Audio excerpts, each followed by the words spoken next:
Hi friends, అందరికి నమస్తే. నేను అమ్మ నాన్నలకైనా అక్క చెల్లెలకైనా ఫ్రెండ్షిప్ అనేది ఒకటి ఉంటుంది. ఎందుకంటే ఈరోజు ఫ్రెండ్షిప్ డే రోజు కాబట్టి నేను ఫ్రెండ్షిప్ గురించి మాట్లాడతా. ఎందుకంటే మనము ఎన్నో ఎంతో మందితో ట్రావెల్ చేస్తాము, పని చేస్తాము అన్నట్టుగా మనం ఇప్పుడు నా వరకు అయితే నేను పల్లెటూరు నుండి సిటీకి వెళ్ళిన కాడ నుండి నేను ఎన్నో కష్టాలతో వెళ్ళినప్పుడు నాకు ఆదుకున్న వాళ్ళే ఫ్రెండ్షిప్ అనుకుంటున్నాను. ఎందుకంటే మనం కష్టాలు సుఖాలు వాళ్ళు మనకి చుట్టం పక్కన తెలియని వాళ్ళు ఫ్రెండ్షిప్గా అయ్యి మనకు సాయం చేసిన వాళ్ళే వాళ్ళు ఫ్రెండ్షిప్ అనుకుంటాం కదా. ఎందుకంటే ఆ ఫ్రెండ్షిప్ ఎప్పటికీ మర్చిపోకూడదు.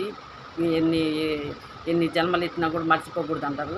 అందుకే వాళ్ళు కూడా సంతోషంగా ఉండాలని నేను కోరుకుంటున్నా. అక్క, మీరు కూడా సంతోషంగా ఉండాలని నేను కోరుకుంటున్నా. హ్యాపీ ఫ్రెండ్షిప్ డే రోజు నేను ఈరోజు చెప్తున్నా. మీరు నా కష్టాలు, నేను ఎన్నో కష్టాలు వచ్చినా కూడా మీరు ఆదుకున్నారు. అదైతే ఎప్పటికీ మర్చిపోలేను. ఎందుకంటే ఈరోజు ఫ్రెండ్షిప్ డే రోజు కాబట్టి హ్యాపీ ఫ్రెండ్షిప్ డే అక్క, చెల్లెళ్ళు, వదినెళ్ళు అందరికీ, మీకు అందరికీ కృతజ్ఞతలు. బాయ్.